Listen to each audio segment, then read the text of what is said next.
Yes, så det var noget med jeres retningslinje. Jeg har udarbejdet de kliniske retningslinjer. Så det er bare Og de er, som de nu er, kan man sige. Ikke? Vi har ret mange. Kan du styre musen der? Eller den er der bare, kan jeg se.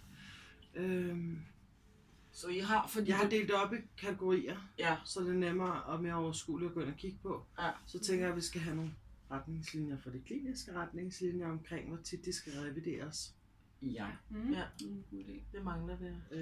Så det er også sådan lidt noget, vi skulle høre jer om, hvor tit I synes det, om det skal være en gang om måneden, en gang hver halve år, Eller eller... hver tredje måned måske. Ja, for jeg tænker, hvis der bliver nogle rettelser inden for den tid, hvor vi så ikke når at få rettet det, fordi det kan jo komme midt på en måned, eller hvad det kan være, så er det jo stadig ikke verserende i forhold til, at de retningslinjer, der har kørt, der har jo fungeret, må man gå ud fra, ikke? Ja.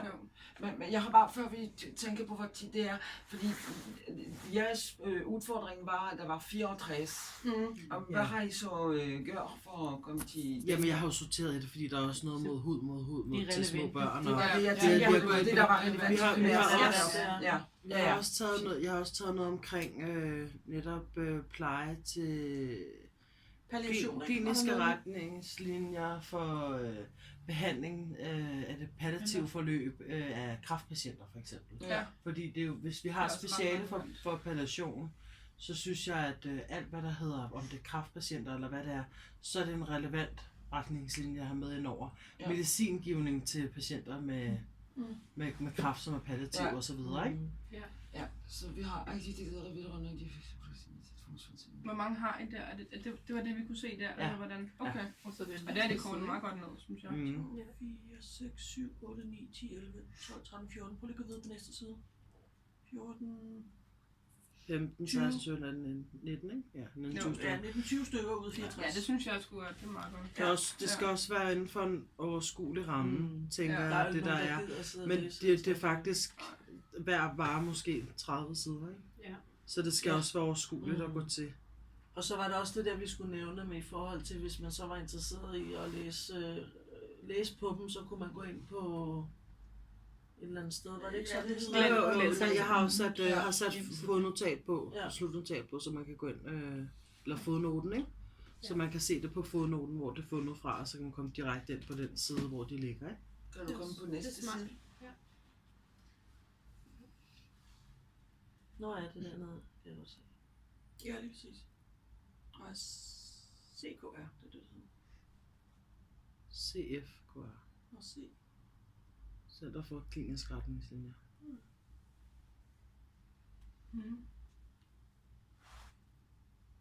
Ja, men jeg synes, det ser fint ud. Altså, det er meget overskueligt i hvert fald.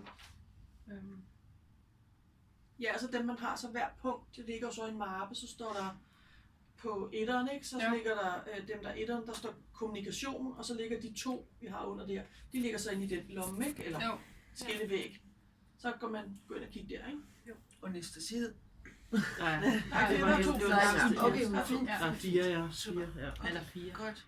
Men det virker relevant, ikke? Jo. Det der ligger derinde. Ja, det synes jeg. Absolut. Okay. Så er vi styr på det. Så har vi den her ansøgning. Vi har bare taget en fra Gladsaxe Kommune, ikke? Og så kan du have rettet i den. I stedet for Bakkegården, så er det Solgården selvfølgelig. Og vi har gået ind og tilføjet, at du skal have erfaring inden for palliation. Og vi søger ikke kollegaer, vi søger én kollega. Er det ikke nemmere, hvis de selv lige... Jo, I kan også selv lige... Har I set... Og vi lever ud for Leobo-miljøet. Ja. Hvad er det?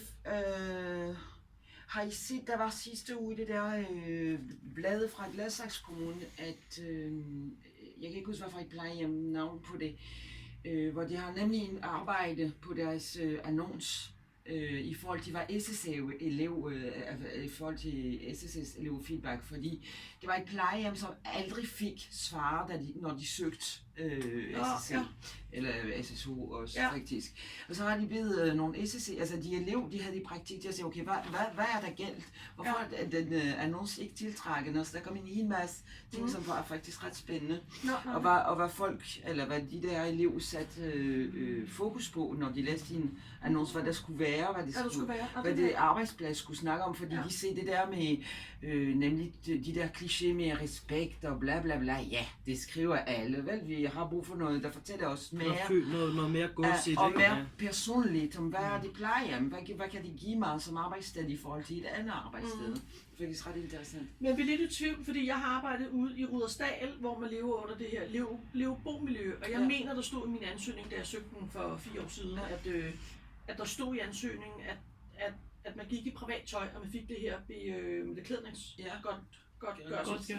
Og nu har jeg været inde på Rudersdal Kommune, og det står slet ikke i nogen af deres ansøgninger. Er det noget, vi skal have med i ansøgningen? Det, altså, det synes jeg. Nu kender jeg slet ikke den der levebo. Er det noget med egen tøj? Er det noget? Nej, det er mad. I privat egen tøj, og så får du de der 250 kroner om måneden. 300 eller hvad det er. Ja, 200 kroner. Ja. Men skal det stå i, eller får vi det? Jeg synes, det skal stå. Okay. Vi snakker også om teoretiker, ikke? Jo, men der er jo lidt hende. Hun er jo ikke en teoretiker fra skolen, men der er jo den helt bog om det her lev-bo-miljø, som hedder Mette.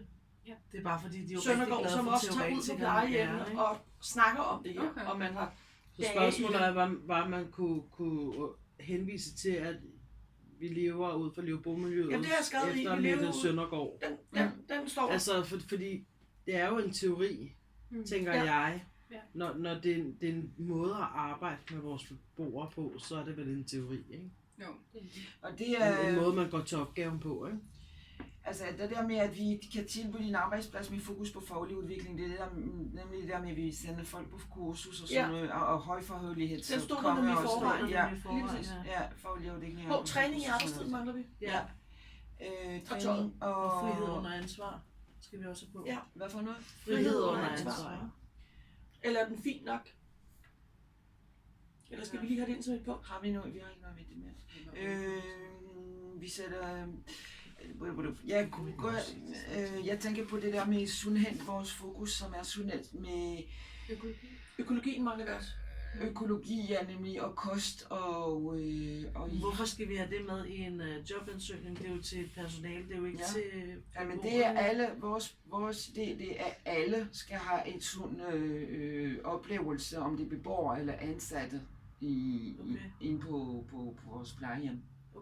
Det er derfor, der kommer det der træning. Jeg kunne måske bare skrive kort, at det er værdier i hvert fald. Altså det man går ind for. Økologi. Værdier, og så skriver vi lige det her. Ja, altså jeg synes ikke, at man skal uddanne. Nej, men du kan skrive økologi og... Ja, vi går ind for økologi, eller hvad? Ja, og velvære og sundhed, altså sådan nogle ting. Altså, det ved jeg godt, det er meget... Okay. Hvor vi så også skal få den der træning en gang om ugen i også. Ja, men man behøver ikke også, at der er træningsmulighed for medarbejdere, eller whatever. Man kan gøre det Ja, man behøver ikke at måske ind i annoncer og gå i detaljer med, hvor tit det er. Men der er mulighed for træning og massage. Man kan også bare skrive, at der er personalegoder og vægt på aktivitet, også for medarbejderne. Ja. Og så kan man uddybe det til en samtale, tænker jeg. Jo. Fordi det bliver også rigtig meget. Tungt at læse. Og så har man valgt det der job fra, ikke? Det skal bare være en generel ting. Ja. Jo. Okay. Så man kunne bare korte det ned på noget om rygepolitik. Skal vi have det hedder vi en ikke Gladsaxe Kommune, så det er noget. Vil vi have med i ansøgningen? Ja. Synes du? Det står også i Gladsaxe Kommunes ansøgning. Det står også så ved man det også. Fordi det har været et problem i starten i Gladsaxe Kommune, når der kom medarbejdere lige pludselig. Må man ikke ryge her? Der er nogen, der jeg har sagt ja til et job, og jeg må ikke ryge, når jeg er på arbejde. Jeg gider ikke arbejde her alligevel. Så må I skrive, vi følger Gladsaxe Kommune rygepolitik. Der står for mange arbejdspladsers regler, kan man sige. Altså rygepolitik, det er også vigtigt, altså, synes jeg. Ja. Det skal med. Altså, okay. Den skal være med. Ja, super. Men når vi har skrevet de ting ind, vil I godt lige rette den, ikke? Eller skal I lige se den? Så har Altså, vi nu vel har bare vi jo styr. snakket om det Ja, tidligere, ja. så Vi har, det er jo også, der har så styring får jeg af bare det. lige de der ting, og så skriver jeg den ind. Og hvem er ledelsen, som de kan ringe til og spørge, hvis de Nå har ja, nogle her. ting om? Det er fordi, der står her Hvem er jeg? nederst. Er det? Ønsker du yderligere oplysninger, er du velkommen til at Så kontakte skal du daglige ringe ledere. til Hvad skal vi så skrive? Ja, bare skriv daglige ledere, I behøver ikke at skrive nogen Daglig navn, leder, så fordi et det, nummer. det, er en, Altså, det er en totalt falsk situation, vi er i. Vi er Ja. 4 forstandere, eller Ja. hvad nu er, så bare daglige ledere, der behøver ikke at være nogen Uden navn. telefonnummer og hjemmeside og alt det der. Ja. Fyre bare et nummer af. Bare skriv 55, 55, og så skriver vi Olga. Det er også ubeskriveligt Det er mange fordi, ord, der er går nemlig i også en forhold til, hjemmeside. mange Skulle jeg så- ansatte. Solgården.dk kan du Kunne jeg ikke skrive. bare skrive det i stedet for Bakkegården, så bare skrive Solgården.dk. Solgården. Solgården.dk. Ja. Det er så fint. Fint. Okay, super. Yes. Ja. Jamen det var, og triagen er I gang med? Ja, vi har lavet en Den er planche. færdig. Den er færdig. Den ligger I forhold lige til triage.